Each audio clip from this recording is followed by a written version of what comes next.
All right, we're back with another story here on the I'm Kind of Famous podcast. Got Shauntoray here. She's going to do a little story about bipolar. So she's going to share that. But before we start that, I want to make sure that people, make sure you go over to TalkSpace.com. That is a online therapy, basically. You get audio, video, text, whatever you need in terms of getting some mental health help. Mental health help. There we go. As well as it's at your convenience. It's at your time. You don't have to worry about going to a doctor's office or anything like that. You can do all this at your convenience. They'll text you back whatever you need to get help. Start there. That's a quick start. If you don't feel like making an appointment, if it's uncomfortable to sit in front of someone and talk, you can do it the way most people do things now, in text. So talkspace.com has a weekly subscription fee, but it'll go a long way into your own health. All right. And also, we'll make sure we talked about Main Dame magazine.com, lifestyle magazine based here in Wichita, doing real good things in terms of getting your lifestyle together. All right. And right now, you may hear some of the birds chirping, the wind blowing, cars going by. I think I heard a cart. We're sitting out here at the kitchen in Wichita. It's a restaurant. The kitchen is located at 725 East Douglas. Really, really good food with a what we call this ever-changing menu based on the chef. It's real affordable, real nice. So come out to the kitchen here in Wichita, downtown, by Old Town, by the train station, 725 East Douglas. Now, Shauntoray, Hello, hello. how you feeling? I'm feeling pretty good. This weather's nice. Well, it could be nicer, but other than that, doing pretty great. All right. Now, you're going to tell us about your bout with bipolar. So before you do that, I want to make sure I give a general definition of what it means to be bipolar, and then I'll let you go from there and we'll talk a little bit. But to be bipolar, according to what do we got here? According to the Mayo Clinic, is a disorder associated with episodes of mood swings ranging from depressive lows and manic highs. Does that sound about right to you? That's pretty accurate. For me, I experience more episodes of depression than mania or manic. And with that, you could just be laid out in bed for days at a time. That's how it is for me. That's how it was for me. It is a little bit now, but before, it was more often, more frequent. What was the when did you find out? How did you find out? I found out 2 years ago, back in 2015.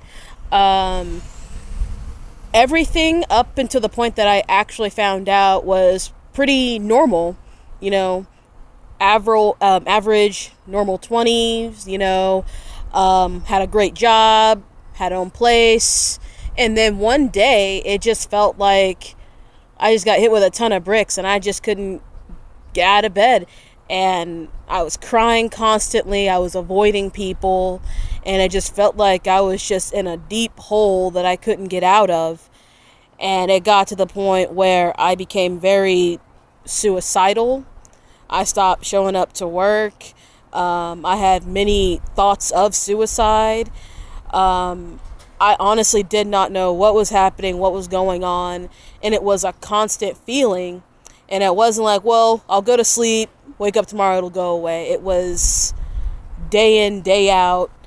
And it was just a never-ending thought process of how am I going to end my life today? And then I called 911 on myself. And I didn't really know what else to ask them, but where do you go if you're going to hurt yourself? And they went through the whole procedure with me of, you need to go here. If we don't hear from you, we're going to have to send WPD to your home. So I ended up going to St. Joe.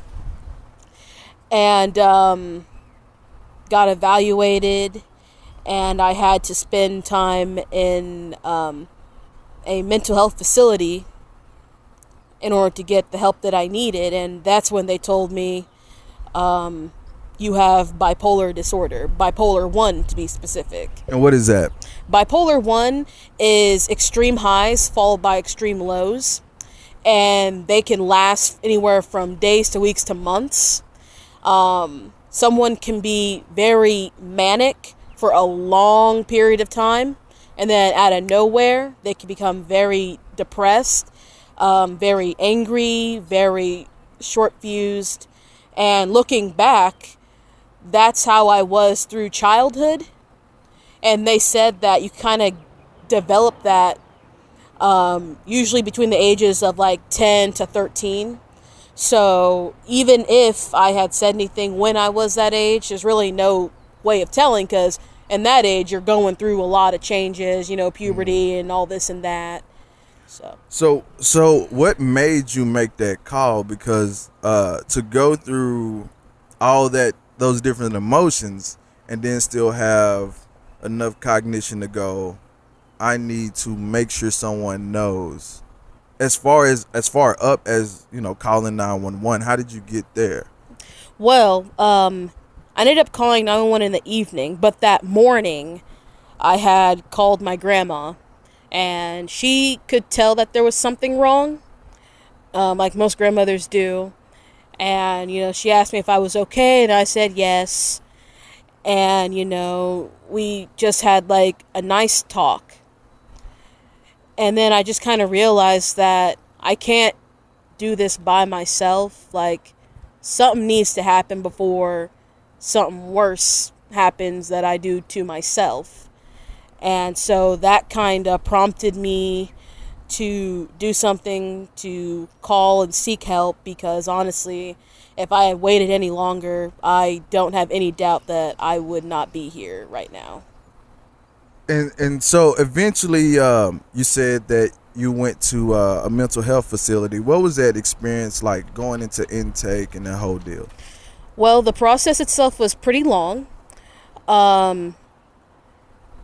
Though everybody was very nice, like deep down, it was a feeling of, I was very anxious, I was very nervous, I was very scared, I felt very alone.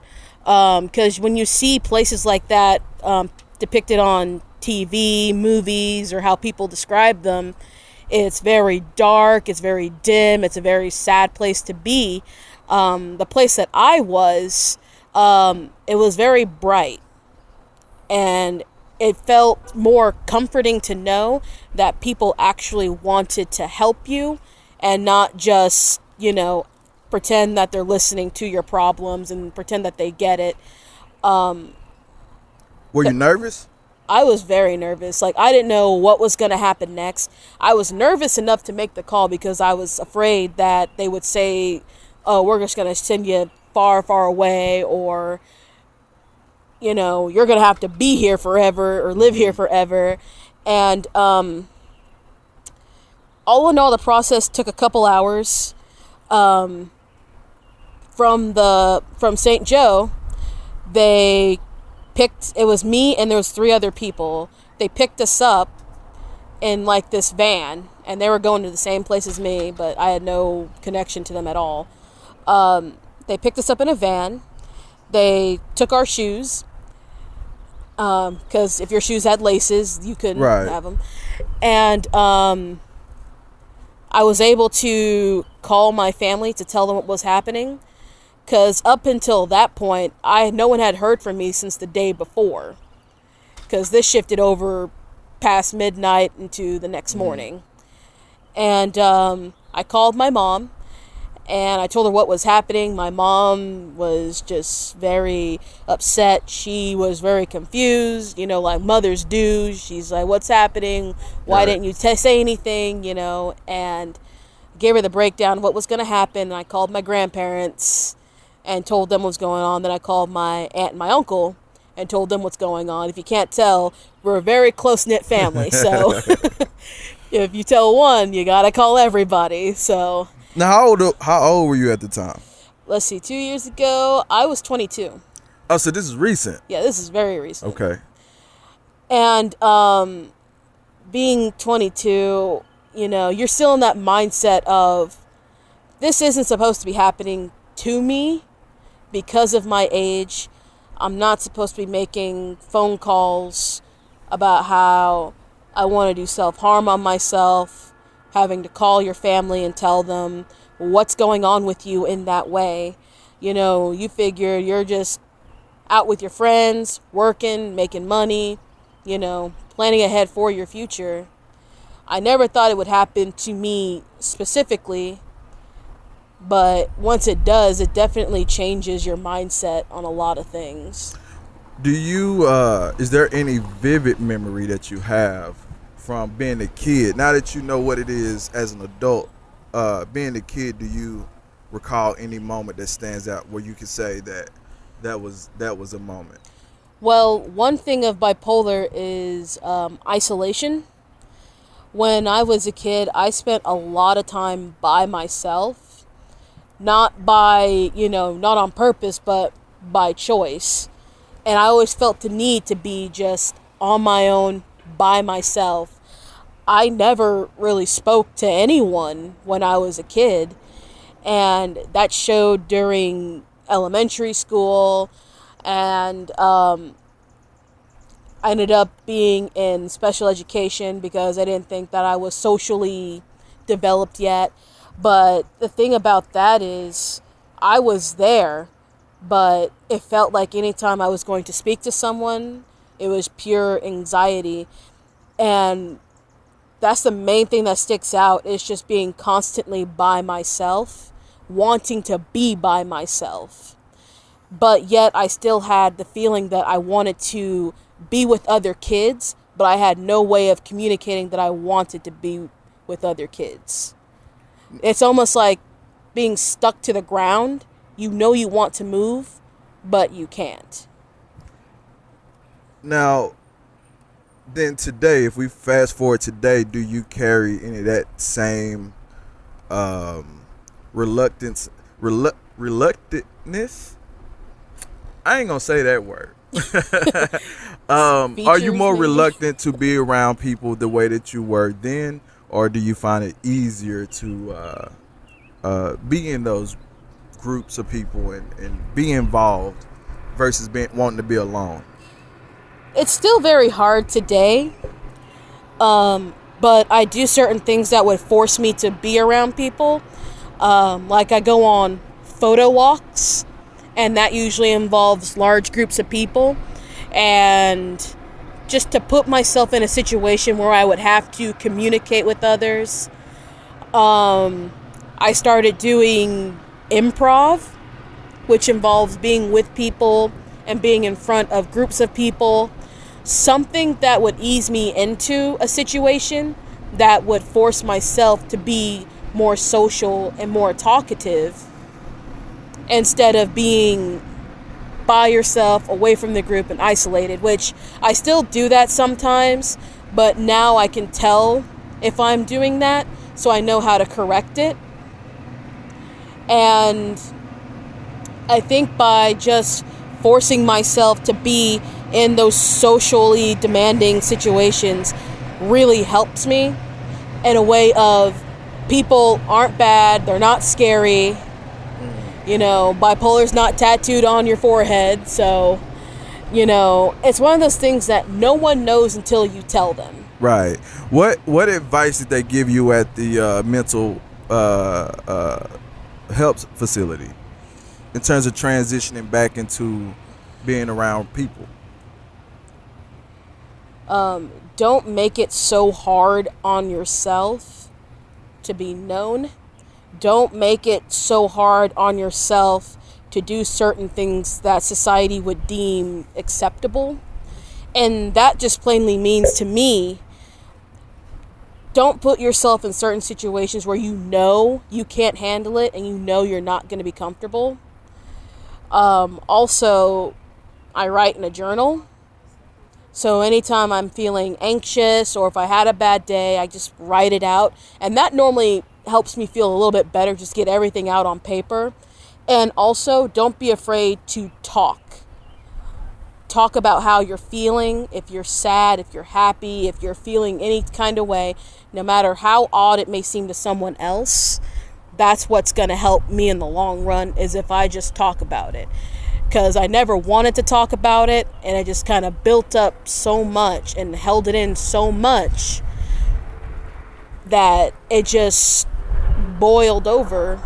And you can take a situation that's already pretty bad and just make it totally worse. Has it helped? It really has. I'm in therapy, so I talk to a therapist, which really helps. And it also helps to talk to a friend. But I mostly just talk to my mom about certain things. Like, if I'm just having a bad day, I'll just call and say, hey, Mom, not having a great day. And we'll just talk about it. And the phone call usually ends with someone laughing, and I consider that a win. And, but mostly when I am feeling that way, my kind of escape from that is my photography and my filmmaking. Because when you're just doing photography, it's just you and your camera, and you can take a bad feeling and take a picture of something so beautiful, that bad feeling almost becomes irrelevant, and it's replaced with that good image. So is the work, in terms of the creative work, is that a response or a reflection of how you feel? Like, are you using that to feel better, or using it I guess so like you said, you could take a bad feeling and turn it into a good one by using the image. Is that just I guess, are you shooting to feel better, or shooting to kind of express how you feel? I mainly shoot to express how I want to feel. If I am having a terrible day, if I'm just kind of down in the dumps, the depression's kind of overwhelming, I'll take a picture of a sunset, or I'll take a picture of a flower, or I'll take a picture of something that represents some sort of happiness and that gives you that nice feeling inside to replace the feeling that I already have. And when I see that, it just replaces it, almost as if I'm like transferring that bad feeling out and then putting that good image in as a feeling. And saying that a sunset, taking a picture of a sunset, if the one word I could describe that as beautiful, I'm going to replace the bad feeling with the word that I used to describe that photo, which is beautiful. So if I'm feeling gross or ugly or just down, I'm going to replace that with how the picture looks, which is beautiful. So now I feel beautiful. And I know that by just saying it that way, it may not seem like it works, but you just kind of feel different. Like, I feel different when I say something like that, or when I see something like that, and you just feel warm. And you feel like you just can't, there's no way to be sad when you're looking at something that is beautiful, in a sense. And there's no way you can feel bad when you're doing something that you love to do in the first place.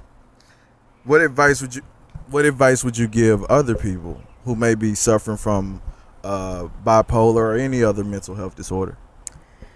Well, there's a lot of stigma behind mental health. And the one thing that I want to break of that stigma is that people who have it either are crazy, or they are not capable of doing things on their own. Mostly, if you are in a situation to where your mental health is being questioned by someone who does not know, it's okay to educate that person on it.